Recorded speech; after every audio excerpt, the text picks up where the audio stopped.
ದೇವನಹಳ್ಳಿಯಲ್ಲಿ ಮತ್ತೊಂದು ಪ್ರತಿಭಟನೆ ನಡೀತಾ ಇದೆ ಕೆಎಡಿಬಿ ವಿರುದ್ಧ. ಕೆಎಡಿಬಿ ಭೂಸ್ವಾಧೀನ ಮಾಡಿಕೊಂಡಿದೆ ನಮ್ಮ ಜಮೀನನ್ನ. ಆ ಭೂಸ್ವಾಧೀನವನ್ನು ತಕ್ಷಣ ವಾಪಸ್ ಪಡೆಯಬೇಕು ಅಂತ ರೈತರು ಆಗ್ರಹಿಸ್ತಾ ಇದ್ದಾರೆ. ಸರ್ಕಾರದ ವಿರುದ್ಧ ರೈತರು ದೇವನಹಳ್ಳಿ ಚಲೋ ಪ್ರತಿಭಟನೆಯನ್ನು ಮಾಡಿದ್ದಾರೆ. ಐತಿಹಾಸಿಕ ಹೋರಾಟ ಇದು ಅಂತ ರೈತರು ಹೇಳಿಕೊಂಡಿದ್ದಾರೆ.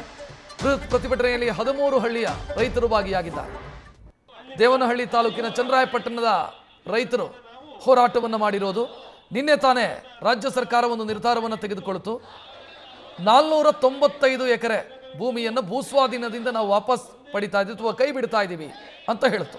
ಆದರೆ ರೈತರು ಅದರಿಂದ ಸಮಾಧಾನಗೊಂಡಿಲ್ಲ. ನೀವು ಭೂಸ್ವಾಧೀನದಿಂದ ಕೈ ಬಿಟ್ಟರೆ ಅಷ್ಟು ಜಮೀನು ಇನ್ನುಳಿದಂಥ 1200 ಎಕರೆ ಅದನ್ನು ಕೂಡ ಸಂಪೂರ್ಣವಾಗಿ ಭೂಸ್ವಾಧೀನದಿಂದ ಕೈ ಬಿಡಬೇಕು ಅನ್ನೋ ಒತ್ತಾಯವನ್ನು ಮಾಡಿ ಪ್ರತಿಭಟನೆಯನ್ನು ಮಾಡ್ತಾ ಇದ್ದಾರೆ.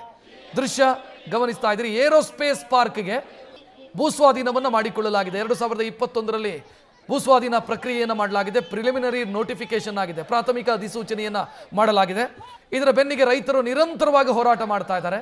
ನಿನ್ನೆ ಸಚಿವರಾದಂಥ ಎಂ ಬಿ ಪಾಟೀಲ್ ಮತ್ತು ಮುನಿಯಪ್ಪ ಸುದ್ದಿಗೋಷ್ಠಿ ನಡೆಸಿ 495 ಎಕರೆಯನ್ನು ಭೂಸ್ವಾಧೀನದಿಂದ ಕೈ ಬಿಡ್ತೀವಿ ಅಂತ ಹೇಳಿದರು. ಆದರೆ ಅದರಿಂದ ತೃಪ್ತರಾಗಿಲ್ಲ ರೈತರು. ಬದಲಾಗಿ ಇದು ಕಣ್ಣೊರೆಸುವಂಥ ತಂತ್ರ ಅಂತ ಆರೋಪಿಸ್ತಾ ಇದ್ದಾರೆ. ರೈತರ ಪ್ರತಿಭಟನೆಗೆ ನಟ ಪ್ರಕಾಶ್ ರಾಜ್ ಕೂಡ ಕೈ ಜೋಡಿಸಿದ್ದಾರೆ. ದೃಶ್ಯವನ್ನು ನೋಡ್ತಾ ಇದ್ದಾರೆ.